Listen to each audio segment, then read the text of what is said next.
Holler if you hear me, and welcome to Tuesday Night, my corner of YouTube land, ladies and gentlemen.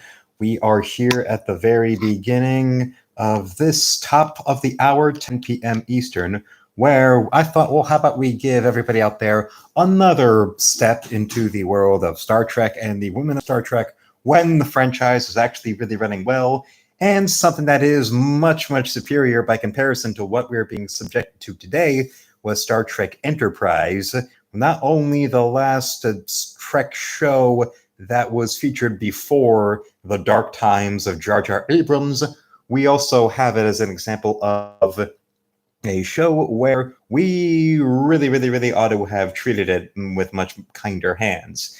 And what was one of the things that really brought up the show, one of the things that the modern Trek apologists for STD, right, yes, Star Trek Discovery, they really picked the right title for it to have an acronym like that.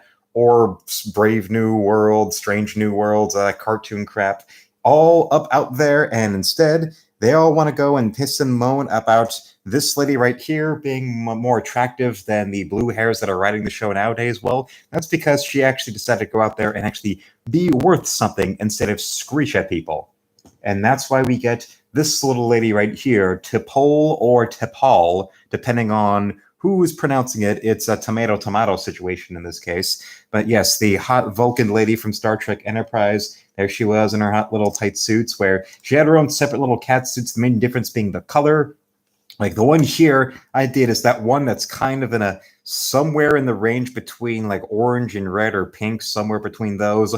Or there's the one that was simple bright blue, or this gray patterned one I remember seeing. Or when they did those Mirror Universe episodes where they had her hair grown out and you saw the little crop tops, you could see her cute little navel and wonder what it'd be like to fill her gorgeous body with a baby, or at least that's me.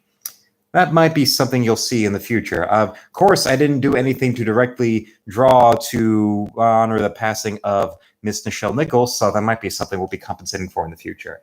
I see we've got people coming into the chat. That's great to see. We got Puma Fist coming in. He's tuning in, asking what's up for the Witches and Warlocks. Bub66 coming in. That's great to see as well. People moving and shaking. Also now, even my video premieres, I notice are starting to have more people appearing in those premieres, appearing in the chat, like my regulars and some new people like Optic and Dead Punk Gage, and of course Huron and Nick. Very, very nice.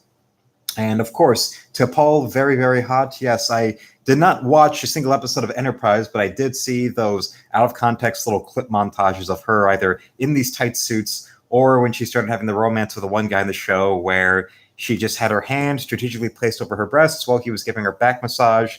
Then she was giving him some kind of special Vulcan kind of shiatsu treatment. But then she decided to go and give him some extra special attention, and she dropped her robe, and we got to see 3/4 of her ass from behind, validating that wasn't a joke that the main show did back in the day. That was something that they seriously made. It was something that was a real rule from TV standards and practices that they then made into a gag, where they talked about how they were only allowed to show 3/4 of someone's ass, so they went and they had one of their juggy dancers model the 3/4 ass jeans. And from what it looks like in that scene of where T'Pol drops her robe, we see about 3/4 of her ass that I just wanted to chew on and squeeze and lick and bite and slap.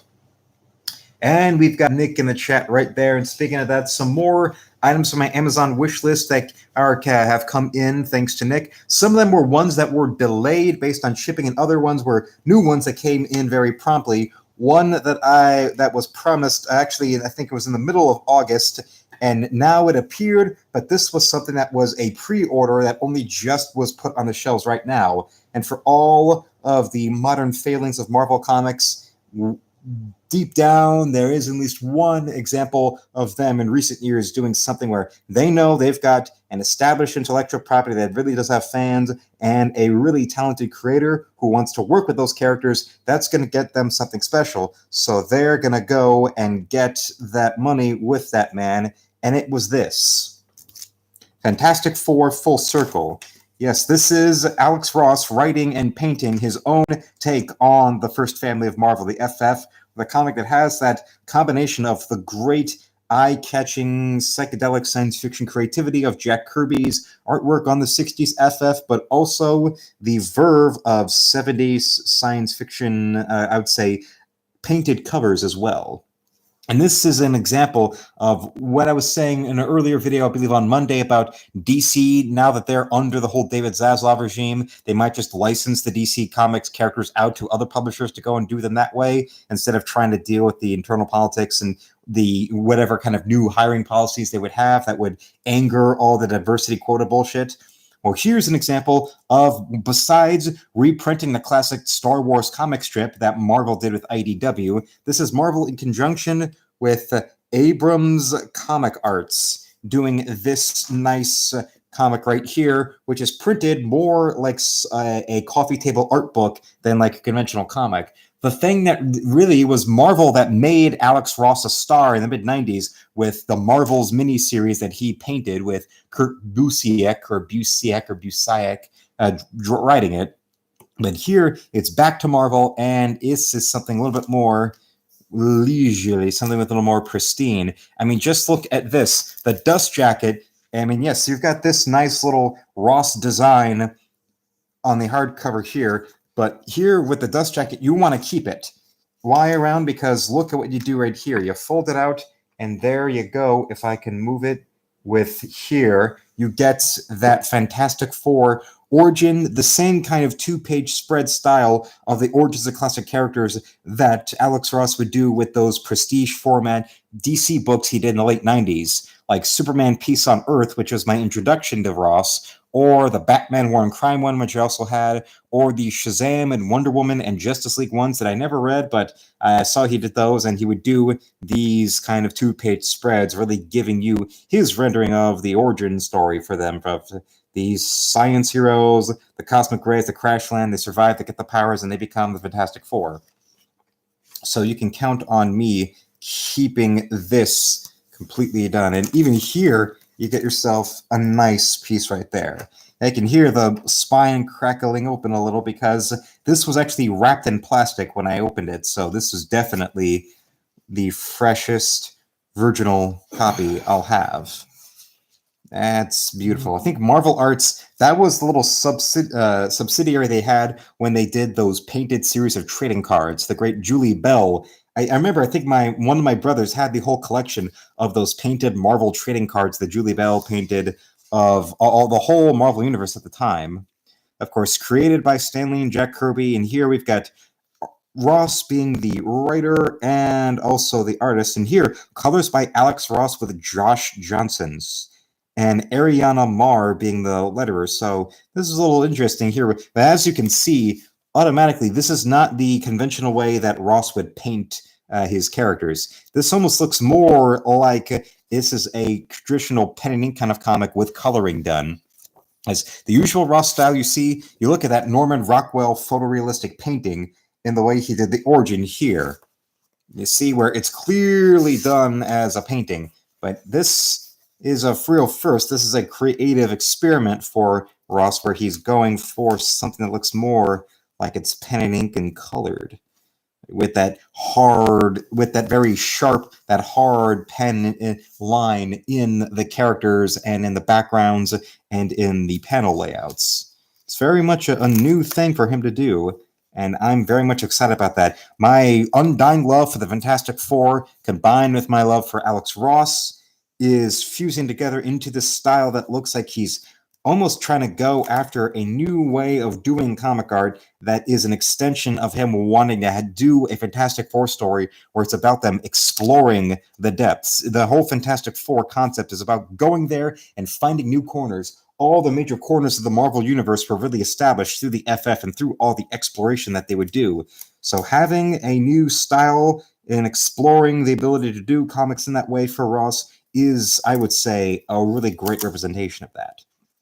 And I don't want to dig too far into this comic because it is truly something amazing, something beautiful, but I actually want to really be able to go and explore it all in one sitting, in one moment, where I can go and pour over everything, but really in the proper experience of page by page. And you see, yeah, I actually have to, it was hermetically sealed, and I'm spreading it open. I feel like I'm taking this book's virginity, and I have helped a couple ladies lose their virginity in my day. It's always something very special and very important, and you want to be very, very careful with it. I remember there was a line on Entourage about one of the characters on the show saying about his aversion to ever wanting to ever sleep with a virgin. It's because it's too much pressure to try to make it that that lady's first time, the most important time. That's why it can be a lot of pressure for somebody who doesn't want that and think that's the rule of don't be someone's first, try not to be someone's last. Well, on the other hand, I take the being someone's first time as a very important moment where it is up to me to be the responsibility to show them not just a good time, but the best time. And I certainly hope I'm showing Fantastic Four Full Circle a very, very good first time. And something else that also is catching my eye in the comic is the way that the page layouts are done. With Ross, when he actually would really go and paint comics, which he hasn't really done since the late 90s with DC, after those prestige format DC comics, he pretty much exclusively has been doing cover art and promotional art and like designs for toys and costume designs. But here, if you compare this to Marvel's or Kingdom Come, Ross's work is in the way he's laying out the pages are not in the very meat and potatoes linear way of laying out pages. Here he's almost going after that slanted dynamic way that Neil Adams would lay out pages when he did work for Marvel or DC. When he first really exploded in the 60s, he really didn't just bring in this great new refined photographic kind of way of drawing superheroes. Also in a dynamic way he laid out pages was also something he would do, but how he slanted the angles that you would see the characters and how he would also go and you would see these characters done in pages like this with these elliptical panel arrangements. And yes, you would also, of course, get the ones, 1, 2, 3, 1, 2, 3, 4, 5. But that is a good combination of not everything just being 1, 2, 3, 4, 5. Also, you get something like this, where here you actually see the characters much more. You can tell that's Ross painting them instead of it being colored pen and ink art. But this is something I'm certainly elated for. And of course, they also advertise another thing that Abrams Comic Arts did, licensed from Marvel, is the Alex Ross comic book poster. It's something else I remember getting for, I think, last Christmas, where it was a mural. It's a collection of all the individual paintings that Alex Ross did for the mural he did in the Marvel offices in New York City of all the major Marvel heroes, from the top, the cream of the crop, all the way down to stuff like Shang-Chi. And what else? Oh, yes, we've got Orem Faye in the chat, and she absolutely loved Kingdom Come, great story and art. And, well, we've got some other people talking about the very first introduction they had to Ross's work, and Bub66 brings up how Kingdom Come was the first Ross work he saw and couldn't believe his eyes. Well, I've told the story before, but I remember I was feeling sick.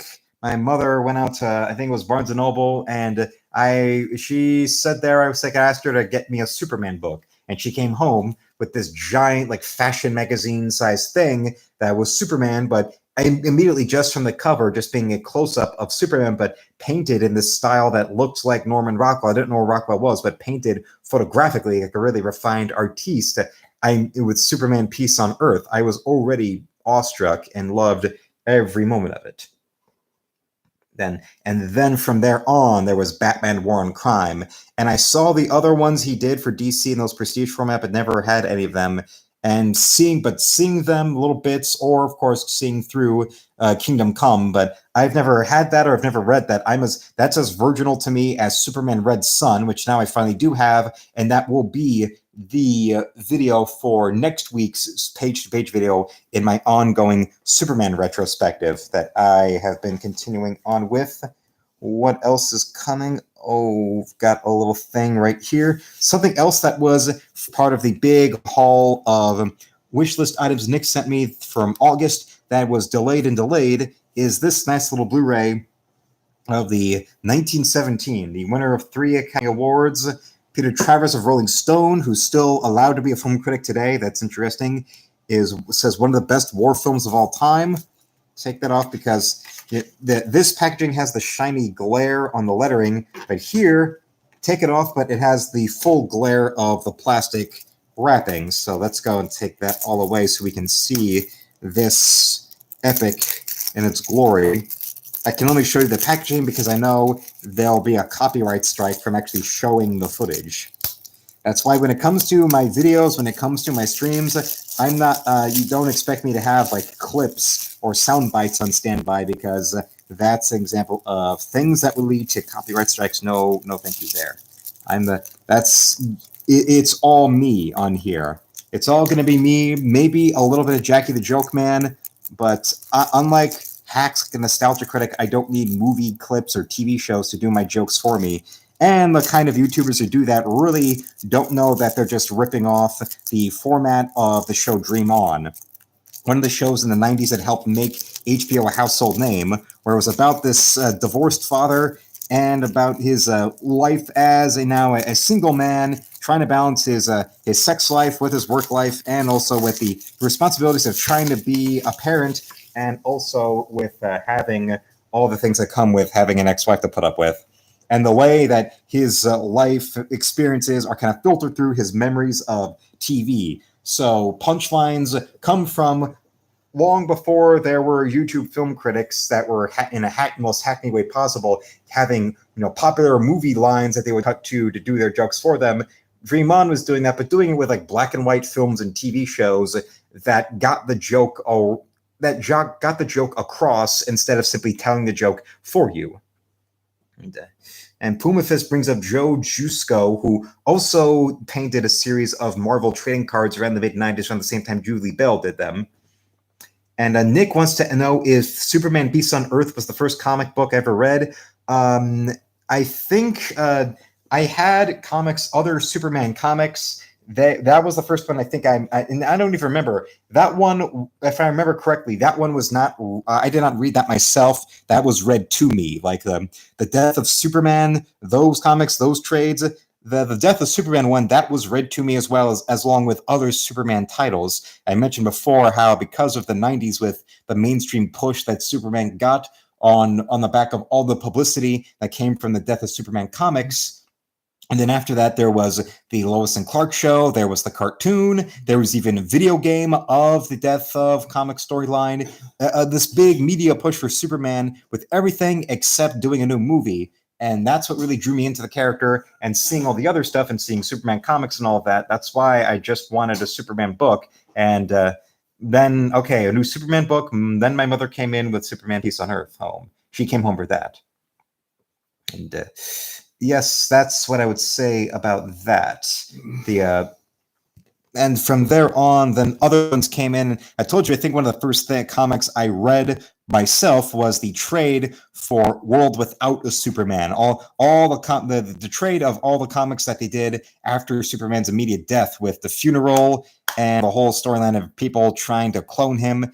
But then they went and they had the Jonathan Kent being up in heaven with Superman, and then after that little moment, they canceled all the titles for 3 months to get the build up of when is Superman coming back. That one. And here's one. And Nick's bringing up, my God, I'm just now realizing once they shipped, it came to you in like a day. I bought that thing a month ago. What the fuck? Well, I think that's the thing. That's the problem with Amazon. Certain people that are shipping through that, they can go and do it, but whatever kind of delay in getting something shipped can then suddenly go from waiting to get the alert that an item got shipped, and then suddenly within a day it comes. It depends on whether or not it's through Amazon Prime. Those kind of dealers that aren't as tied in with Amazon Prime as other kind of retailers, that's where the juggling act can come in. Something else. Yes, here we go. Is this little piece part of the Michael Moorcock library, the brilliant reprint of all the different comic book adaptations of the fiction of fantasy author Michael Moorcock. Of course, the sextet of novels of his character Elric of Melniboné being the material which was plagiarized to make the Witcher franchise. But here we've got, this is a Michael Moorcock collaboration with a pre-fame Howard Chaykin. This was a comic that Howard Chaykin painted with Mr. Michael Moorcock writing, or at the very least, it's an adaptation. The Swords of Heaven, the Flowers of Hell. This being one of the different sword and sorcery protagonists that Moorcock wrote a series of novels about, where you have here this being in this series of Erakose. Eric Kosei just being one of the fantasy protagonists that each had their own series of novels that Moorcock wrote, all of them being different embodiments of this overarching character known as the Eternal Champion. Elric of Melniboné is just one of the incarnations of the Eternal Champion. There's also Corum. There's also what's his name? Dorian Hawkmoon. And here Eric Kosei is just, they're all different incarnations of this same character who is incarnated in every different universe. Yes, Michael Moorcock came up with the concept of the multiverse and established it before DC Comics in his series of novels. And yes, in every timeline, every generation, every universe, there is a different embodiment of the Eternal Champion. Eric Kosei is one of them. And this was something that was done in conjunction. I think it was actually initially published through Heavy Metal Magazine in the 70s. And here we've got Chaykin actually painting a comic. And even though he's painting it like an Alex Ross or a Joe Jusko, it's still painting being done in the style of Chaykin and how he would conventionally draw a comic in pen and ink. It's just that extra layer. And here, this includes the original introduction to the book written by Michael Moorcock himself back when this was published in book form in 1979. And here was what the original cover looked like. Yes, with those flowers, with the sword, little heart in the chest, the lady back there.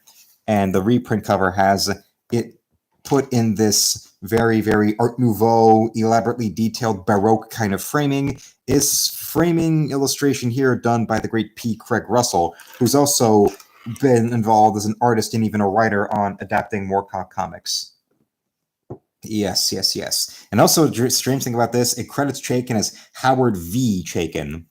And this was part of when he first started really getting work in the 70s and worked his way up. And then eventually then in the early 80s was when he did American Flag, and that launched him as a real name kind of artist.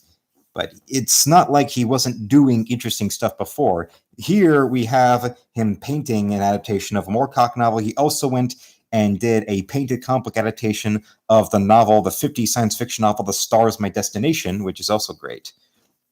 And here, why this caught my eye, it's not just the work of Michael Moorcock as a fantasy writer in general that is a great influence. And the Elric books, actually, I do not. Nick wants to know if I have all the Elric books. I do not. I have 3 of them. Those I remember, yes, having them on my wish list and receiving them. And I remember, though, the whole sextet of them I put up on the wish list. And I think the later half of them are the ones I do have. And those comics, even though they were done by different publishers over different spans of time with different creative teams, all of them are adapted so well, so sharply, so faithfully that you can actually read those comic adaptations that are reprinted in hardcovers, the Michael Moorcock library through Titan Comics. You can actually read those in lieu of getting the Michael Moorcock the original prose novels of Moorcock's Elric books that have continued to stay in publication.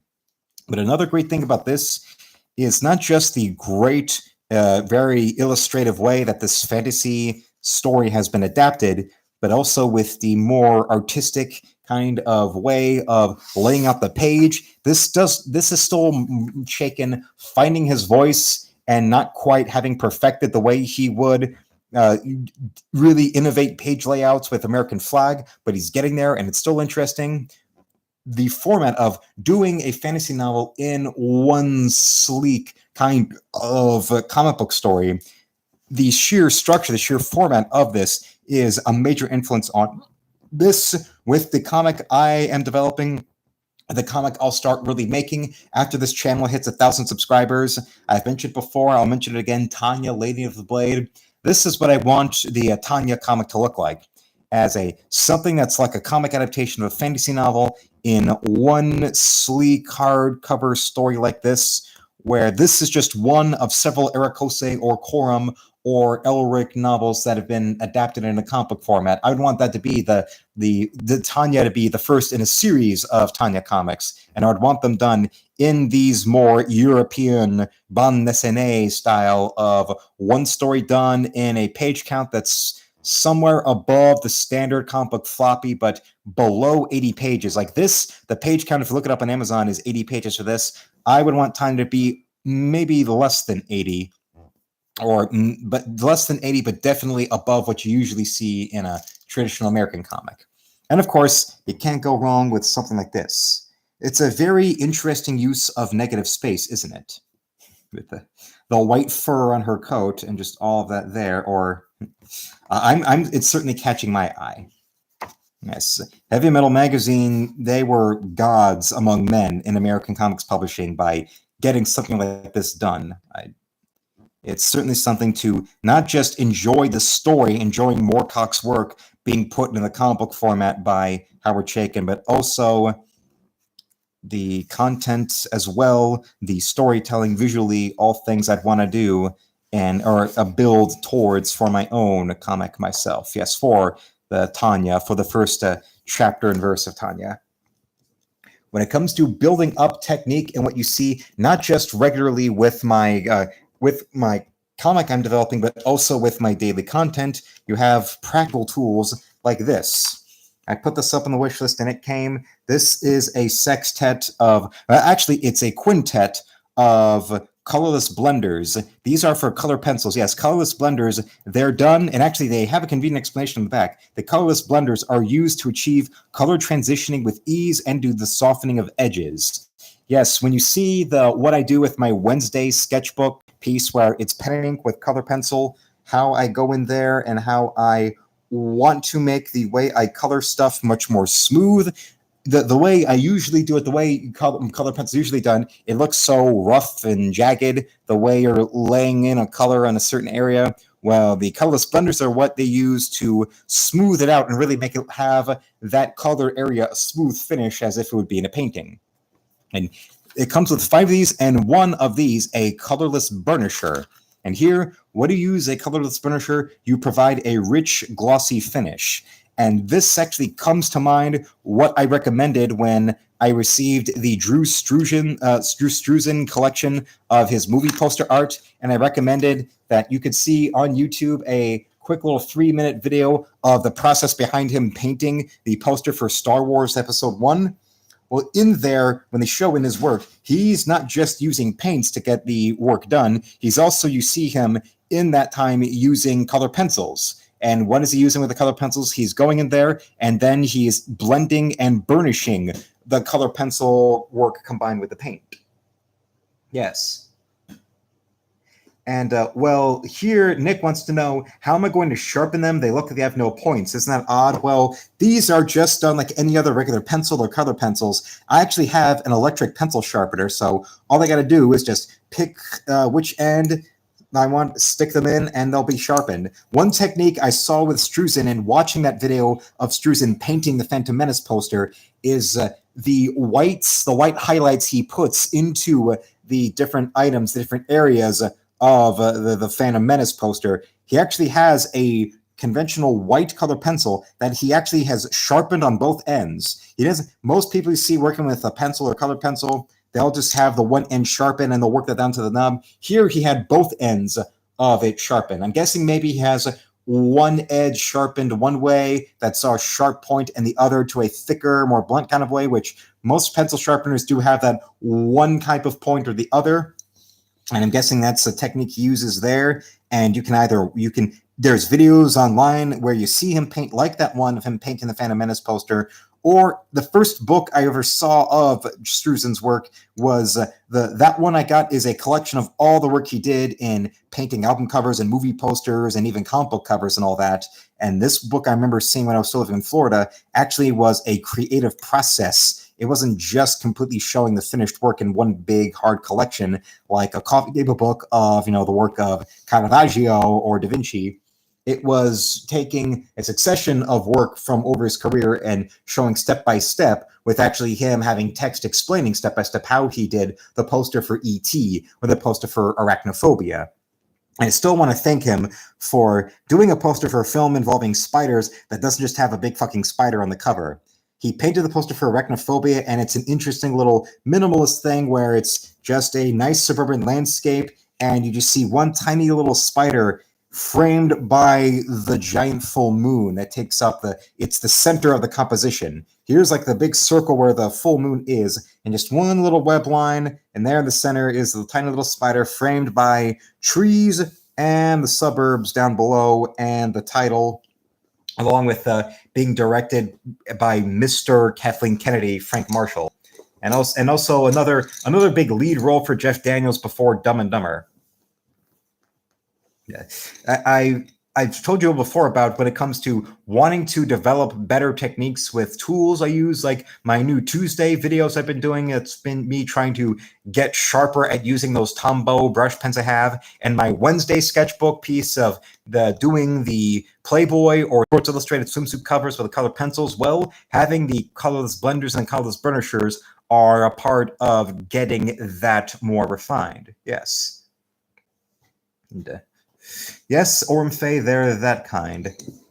And also, what else? Last but not least, something that's going to be featured in my regular Monday pieces, my regular Monday HCW Monday Madness. Here is this. Yes.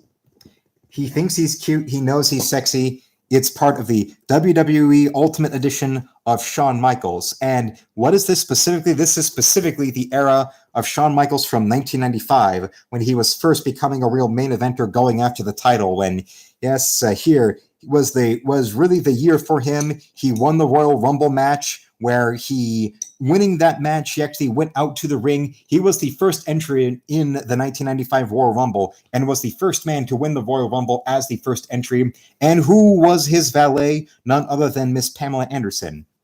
And from there, he got the title shot against the Diesel at WrestleMania 11, where his valet to the ring was Jenny McCarthy, and the Diesel's valet was Pam Anderson. Of course, Diesel won, and then he walked out the ring with Pam and Jenny together. But he also went there. He got a legendary ladder match at SummerSlam against Razor Ramon, a rematch of their legendary ladder match they had at WrestleMania 10, I believe it was. And he capped off the year with his wildcard team to victory at Survivor Series that year. Yes, but this was the year he really proved himself in the main event. But then '96 was the year that it all paid off in him winning the heavyweight title for the first time. Shawn Michaels in '95 was the big star-making year for him, in the way that '97 was the big star-making year for Stone Cold Steve Austin, where he proved himself, and he proved himself enough to be a main eventer. But the next year of proving it, getting himself a made man in the main event, then he won the title after the next year. Like when Michaels dropped the title to Austin in '98 at WrestleMania 14. And yes, this was the wrestler, Chris, that wore the assless chaps. And I see we've got, besides Orem Faye, we've got Old Dirty Fatty coming into the chat as well. Everyone say hello. And yeah, pretty quickly, Chaykin went from being a Gil Kane assistant to a superstar in a brief time. Although the way Chaykin describes it, he had a long road ahead, and he still thinks that he'll still say aloud that American Flag was the first comic he ever made that was actually any good. So if I like his Eric Jose stuff, I believe that's probably going to be him getting angry about it. Oh, let's get this out of here. Oh, don't want to damage anything. And yes, the toy does actually come with the chaps. Yes, here they are. They're not leather, though. They're nice cloth, but if I can... I'm glad that this doesn't come with those plastic little wind-up toys. You know what I mean, like the Rocketeer one I received. That was a one that was available on Amazon, but it was from the Diamond Select when Diamond made their toys, and that was when toy packaging still came with those plastic little tourniquets that would twist around to keep them in. Here now with Mattel with their WWE stuff, you can just pull it, pop it right out, and look at all the articulation. It's got the wrists, all this fully, and of course, since this is the Heartbreak Kid we're talking about, let's go in and see if we can get the foot. Yeah. You cannot do a Shawn Michaels toy that's supposed to be fully articulated without doing his famous sexy boy pose like that. Oh, yeah. The Heartbreak Kid, Shawn Michaels. I'm just a sexy boy. And let's go in, and because he's just a sexy boy, we got to get him in the chaps. Oh, yes. Although later on in his career, he would start wearing the chaps full-time, even in matches, but that was to hide the knee braces he started wearing. Because he still wants to have the aura of the sexy boy, even though he had recovered and came back full-time into wrestling in 2002. Still, there was problem with his back and his legs, considering he still was in a more advanced age, and wrestling became a lot more painful for him, even if he still was the showstopper, the icon, Mr. WrestleMania. Like the main event match he had with John Cena at WrestleMania 23, I believe it was. That was the one that took place at Ford Field. Yes, that's where I remember it specifically.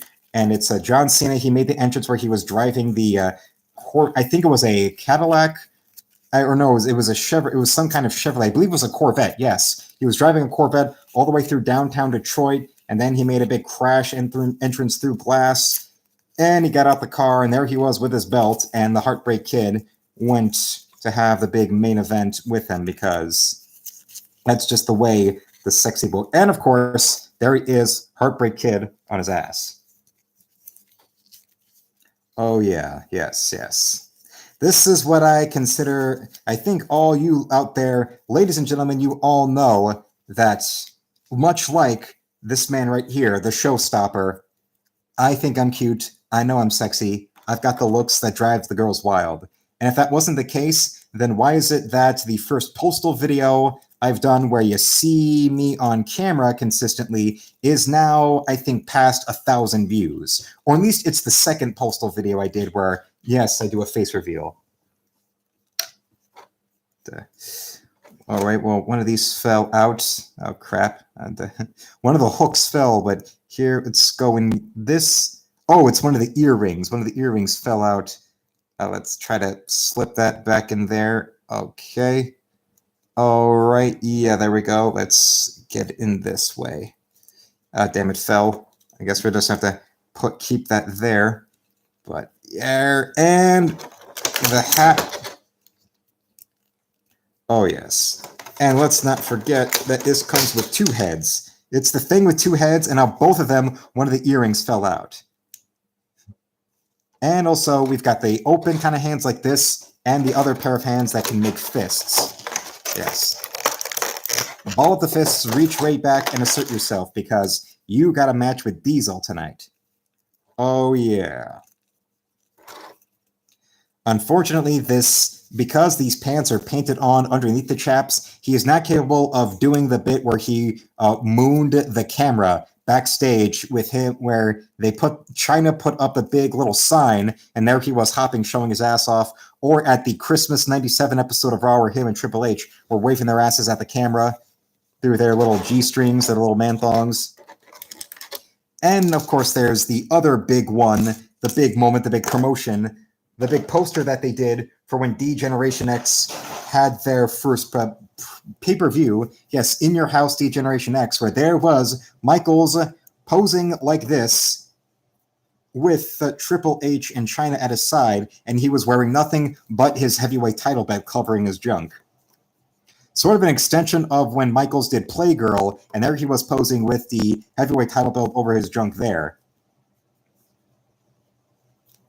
And Nick says he looks really nice considering how low the price is. Well, that's a great thing. I would say I thank Todd McFarlane, because he brought in and revolutionized the toy industry. And the toy industry, all of the big companies, all the established ones, Mattel and Playskool, they all had to go and step up their game. And okay, if we're going to compete with McFarlane, we got to go and work up, because this model that's perfectly articulated in all the different ways, where you can even go and do the sweet chin music like that. Yes, you can do the sweet chin music on Michaels, on whoever's opponent's going to be. This right here, yeah, the full articulation and even the perfect capturing of the Michaels likeness in both the heads. This is done by Mattel, okay? This was the company that was perfectly fine resting on their laurels. Or remember the way WWF toys looked in like the 80s and 90s? Those like weird tiny little things. They almost look like the minifigures I use for most of the figures in my wrestling show. Now, these things in articulation and in likeness and sculpt are matching the best of McFarlane or NECA. Yeah. So I'm definitely happy about this. And of course, I will be featuring the sexy boy, the boy toy, in my up in HCW Monday Madness. Where is he going to be? What's he going to do? You're going to go and you're going to have to find out for yourself next Monday. And Vincenzo C is also in the chat as well. And Puma Fist also has the question. How many hours do you think are spent per day by grown men trying to put pants on action figures? I would say 7. The one thing about I loved that Rocketeer Diamond Select toy. Is perfectly got all the details right. And well, Christopher, of course, he wouldn't really know because he's too busy trying to pull the pants off. But one thing I would say, I'm more interested in lady in the female toys where you can be able to get the pants off them. Like maybe if Diamond was really thorough in getting the Rocketeer movie, trying to get that format, get that style, that they should have done is, besides just having a Rocketeer toy, they should have also had a toy of Jennifer Connelly's character from the movie where you could remove the dress and she's anatomically correct underneath it. You know, I'm talking about that tight little silky white dress she was wearing through most of the third act. One where she's out to dinner with Timothy Dalton and W.C. Fields meets her and, oh, I'm doubly charmed. And the camera moves right down to her heaving half-Jew breasts. Yes, back when she was still eating. Now, eating or not, I bet she still now is finally grateful to be in a movie, a big budget film that wasn't a box office disaster, considering The Rocketeer, but also Hulk, and that Jaden Smith, Day the Earth Stood Still, and of course The Labyrinth. And maybe the most successful thing she had been in, I mean, box office wise, was a film that was mostly distributed out of Italy. Yeah, the little trick question. Labyrinth was not her first lead role. Before that, she's another example of an actress who got their start in horror, and her first lead role was in an Italian film called Phenomena. It was distributed in America under the title Creepers, where she's a girl in an all-girls boarding school up in, I think, Switzerland, where there's somebody killing the girls there. And it turns out she has a psychic control over flies. And Donald Pleasence is also involved as an entomologist who helps her to really master and unleash her psychic powers. It's kind of like an Italian horror version of an X-Men movie, where Donald Pleasence is like Professor X, helping her figure out how to use her powers. And, well, I do remember seeing somewhere on some blog where a guy did his fan cast of an 80s X-Men movie and wanted Jennifer Connelly, circa Labyrinth, to play Kitty Pryde. I could see that. Oh, yes. Dead Punk Gauge Phenomena, yes. And also, we've got Relentless in the chat. And, well, hey, Relentless is calling Christopher and Nick sexy man. Well, then what does that make me? Really, what does that make me? If they're sexy man, then what am I? I guess I'm probably just cute then, or adorable, as Relentless said when I showed my face on the stream a couple weeks ago. I'm guessing I'm just a cute. I'm just a cutie. And yes, Bub66, 90s Jennifer Connelly and The Rocketeer, or just 90s in general. Oh my, yes, very, very much so. That's the joke I say to myself and I say to people out there. Yeah, the one major change, the one major thing that people really remember of being different from the Rocketeer movie to the Rocketeer comic was how they changed the love interest. The Rocketeer's girlfriend in the comic book is Betty Page. Her likeness, her name, everything, her nude model occupation. But then when it came to the movie being made by Disney, of course, there's both the whole, it goes against the company image of having a nude model as your love interest, but also when it came to the concept of likeness and likeness rights. So the way they work around the Disney-friendly version of the Rocketeer having a love interest is 90s Jennifer Connelly, where she was either doing role typecast either in roles where she's trying to look like a 30s, 40s glamour Hollywood starlet, or she's showing her tits. Or in the case of a couple movies, she's doing both. And the one where she's like it's like a film noir. She's supposed to be a kind of classic Hollywood beauty type of character, and she's getting mounted by John Malkovich and Nick Nolte. All right. Dead Punk says that she would have made a better Jean Grey, in my opinion. I don't quite see that myself. Like, if they did an X-Men movie in the 80s, I could see where her is Kitty Pryde, yeah. Or maybe even the Ricochet Rita, that the love interest, the sidekick to Longshot. And yes, Nick, you did send me the Rocketeer movie. Now I've almost got the whole thing. I've got the Rocketeer toy. I've got the Blu-ray. So whatever garbage that Disney is going to inflict on the character in the future, I have the character's true glory enshrined in my home. I have it preserved. It is the Hope Diamond. It is protected. It is cherished, because that is how I roll with great works. And ladies and gentlemen, boys and girls, children of all ages, the road dog Jesse James and the badass Billy Gunn reintroduces all of you to W.D. Smith by the New Age Outlaws. You're damn right. And yes, as Christopher brings up, Jew breasts. Well, half Jew, Jennifer Connelly, of course. I'm guessing that the dark hair with the heaving tits and the flat ass is definitely her mother's side of the family coming out. Like, yes, you could compare her to like Kat Dennings, but actually attractive in the face and not fat and not obnoxious. I'll say this about Kat Dennings, though. When it comes to the garbage woke, the Netflix Sandman series, it's especially bad sign for that series where I'm pining to hear the tones of Kat Dennings in a role on that show instead. If anybody has access to Audible, you'll see that Audible went and they did an adaptation of they did an audio adaptation of one of the early storylines from the Sandman comic book with James McAvoy voicing the Sandman, and of course the real breakout character from the comic Death as voiced by Kat Dennings, where good Lord, comparing her to obvious race swapping bullshit.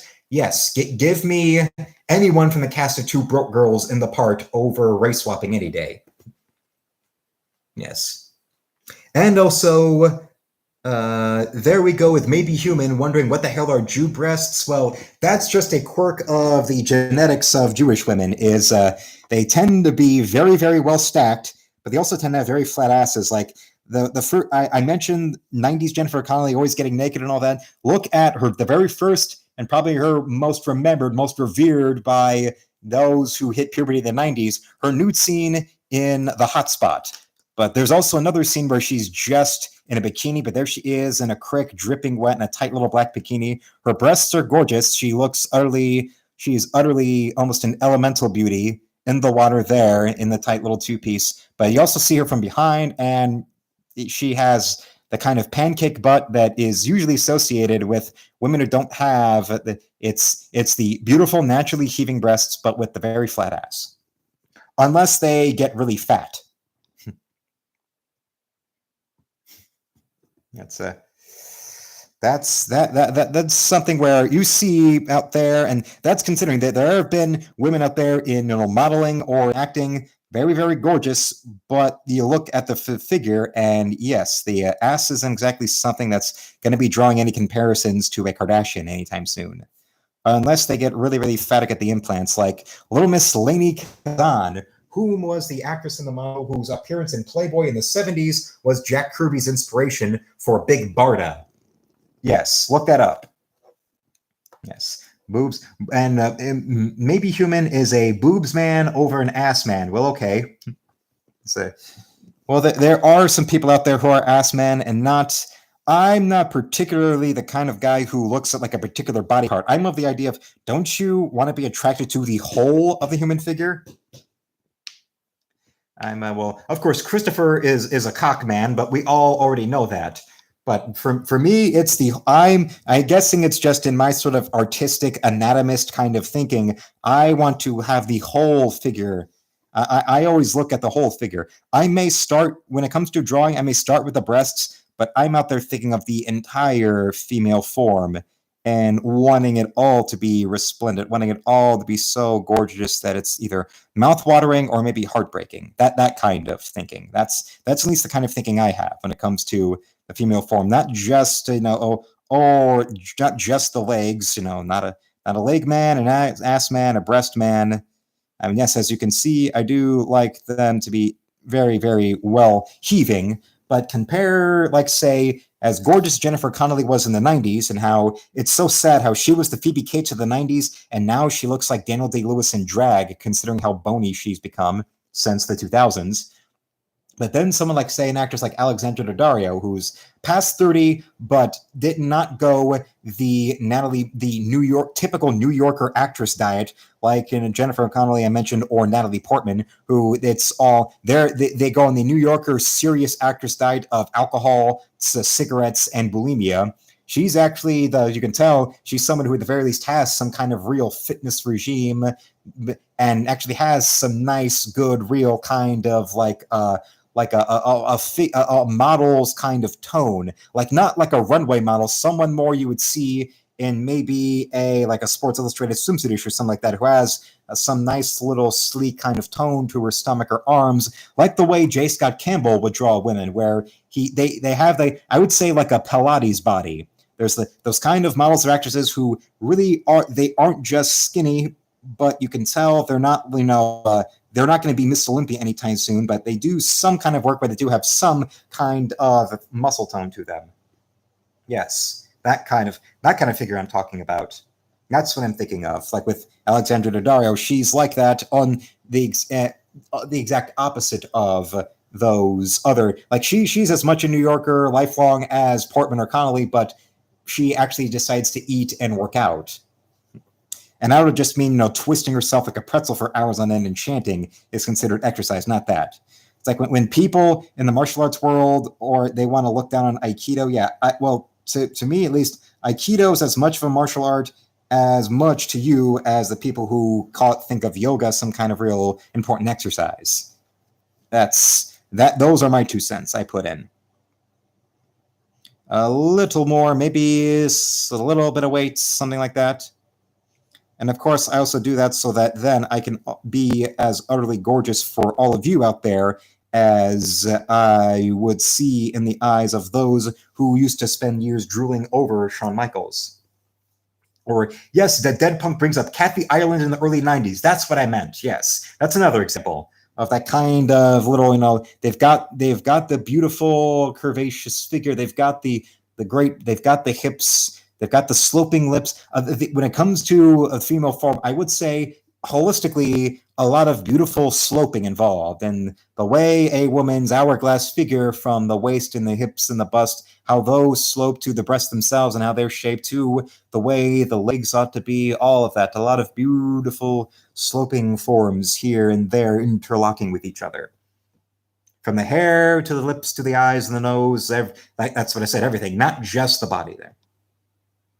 And Plumafist does bring up about Salma Hayek back in the Desperado from Dusk Till Dawn. Salma Hayek, she was not a typical when I say about how Jewish women, they have that kind of figure where unless they're fat, like a slim, attractive Jewish woman tends to be naturally busty, but flat ass. With Hispanic women, they tend to be the kind of women out there, the only kind of human women you can find who have the kind of figures that usually are seen in Frank Frazetta paintings. The real wide, real childbearing bell-bottom hips with the heaving tits and the thighs, the legs that aren't really fat but are definitely almost, they match the hips and the bust. And Salma Hayek, back in Desperado and From Dusk Till Dawn, she was not chubby or anything like that, but she still, you'd see her. She was one who loved flaunting her navel. She loved flaunting her midsection, either in the crop tops like in Desperado or in her little two-piece From Dusk Till Dawn,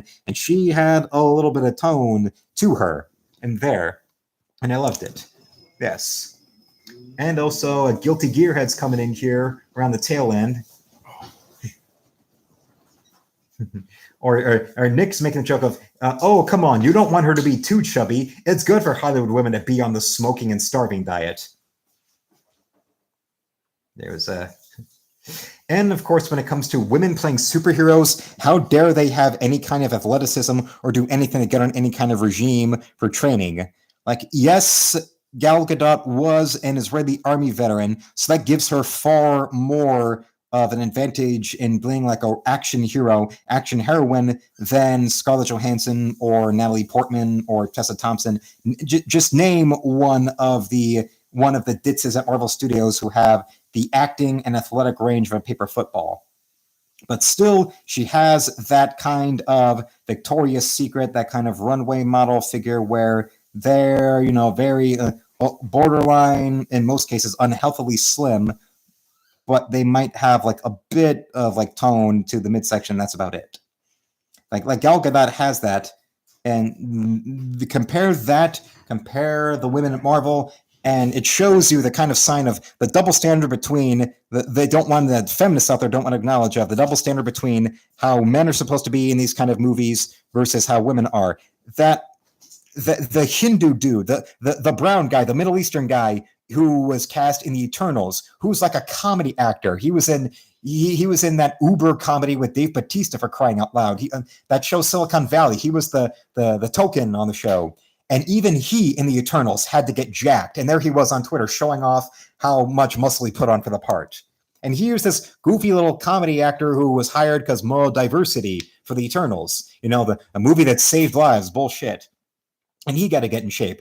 Chadwick Boseman was dying of cancer, and he had more of a superheroic physique than any of the women at Marvel Studios. And what are they doing? Instead of ending the franchise to honor his memory, they're just simply replacing him with a bald black lesbian who looks like she has about the same kind of body weight as a broom. And Dead Punk brings up, I remember that Ivan Reitman was developing and was trying to direct a Wonder Woman movie in the 90s. I didn't know that he had Sandra Bullock cast, but yes, it was like initially they tried to do a Wonder Woman movie with Ivan Reitman, and that went to development hell, fell around. And then, of course, there was the notorious one that Joss Whedon had where he was writing it, and the brunette from How I Met Your Mother that plays some random S.H.I.E.L.D. woman in a couple of the Avengers films. Yeah, there's that. But then the opposite of that, even, I'll say this about Salma Hayek, she's not a complete blimp. She didn't get herself incredibly fat out of some ideological kind of virtue signaling, but she also wasn't starving herself, like I mentioned, those other ladies, or Angelina Jolie, if you want to keep it into her Eternals co-stars. But Dead Punk brings up, yes, she was thick in the good way and toned at the same time. Yes, she had those Latina curves, but you can tell she had some kind of regime or some kind of program that gave her the beautiful tone to go with those utterly gorgeous Latina curves. And remember, this was her in the mid-90s where she made randomly playing a guitar and singing to herself utterly sexy, where it sounded like she was masturbating in Spanish. And Puma Fist brings about Christy Swanson was almost perfect before the wall. Well, if you want to see, there is a woman who actually was more physical and more like got in ready shape for a comic book role than any of the modern Marvel women. Look at her, Christy Swanson, as the female lead in The Phantom. There she is. For my Phantom fans out there, there she was. For all the talk about trying to make strong whammies, a comic strip of the 1930s had the love interest of the title character of the title hero. And there she was as an adventurer. There she was going out into the jungle for the Ghost Who Walks. And Christy Swanson played her perfectly. Also, there was Sala, the henchwoman in the initial storyline for this Phantom that then becomes the main course involved in the Sky Maidens. Yes, the character, the female villainess, that Catherine Zeta-Jones played in the Phantom movie. That's the Kobe Smulders from How I Met Your Mother was cast in the Wonder Woman movie I remember reading about in Wizard magazine that never actually got made. And then the Whedon script was posted online, and there's stage directions in that script that sounds like he wrote them while he was jacking off. I mean, everyone and their mother made fun of him. It was the exact opposite of what happened when there was that Sprockets movie that Mike Myers was supposed to make after Austin Powers 2. He signed on to produce, write, and star in a film of his weird German talk show character, the Dieter. And then months before filming was going to start, he backed out of the film because he didn't like the script, even though he wrote the script himself. But then in hindsight, that Sprocket script was put online, and people actually wound up praising it and saying that Myers must have just been a douchebag, or he just had some kind of weird little mental break. because compare the Sprocket script that wasn't made to the Love Guru, and oh yeah, we would sell. All Myers fans out there, we'd sell our souls for there to have been a Sprockets movie instead of the Love Guru. And now I actually want to go and actually try. I've seen that it's available online. I remember in middle school, I was able to track down a copy of the Kevin Smith Superman, Tim Burton, Nicolas Cage Superman script. I'd love to track down, if wherever it is to download, a copy of the Mike Myers Sprocket script, if that's available, wherever it is. And the whole legal battle between Ron Howard and Brian Grazer and Myers that came from there, and eventually they settled, and part of the settlement was they still had to wind up making a movie anyway, and that's where Myers starring in The Cat in the Hat comes from. It was part of a legal agreement they made. And, well, Jesus, there's another film Myers fans would sell our souls to get that instead of The Love Guru. Welcome to Sprockets. Welcome to Sprockets. I'm your host, Data, and I'm as happy as a little girl. Would you like to touch my monkey? Touch it! Lieber mein Schmink. And now we have ourselves a finished to poll. I want to thank everyone tonight for watching. Subscribe if you are new. Don't forget to double check that you still are subscribed if you're a returning viewer. And for everyone, like and share this video so we all will go and get this channel going up, because I want to get to 1,000 subscribers before this month is out. So let's go and fight those algorithmic antics. Until then, there's also shopping in my online art store where pen and ink illustrations like this are $25 plus shipping. Color drawings are $20 plus shipping. Sketchbooks are $25 plus shipping. And you can commission me. You can commission a pen and ink piece like this for $50 plus shipping. They're the last item in my illustration categories. You can commission a color drawing for $25 plus shipping. They're the last item in my color drawing categories. Or you can go and commission a trading card for $20 plus shipping, and they're the last item in my coffee sleeve Super Babes category, and those are only $7.50. You can donate any dollar amount you'd like to support me. The donation category is the very first thing you see in the store, and they can come in any dollar amount in any denomination around the world. And whatever you get, one or several things only comes with a flat shipping handling fee, a flat $5. But remember, if you live outside of the USA, my store cannot receive orders or commissions from foreign addresses. So for foreigners out there, you're going to have to go and get yourself, you're going to have to pay for it via donation. Simply add up the prices of what you want in US dollars, include another 25 US for the international shipping fee, and once you make the donation, your items ship the next day. So remember, I'm going to be live tomorrow at 10 p.m. Eastern. I'm also going to be live again. I'll have a new video premiering at 6:30 p.m. Eastern. So until then, if I can get this camera to go up. Oh, yes. I want you all to see me as I do this. Remember, felines, slam it, lick it, suck it, and see you, Space Cowboy.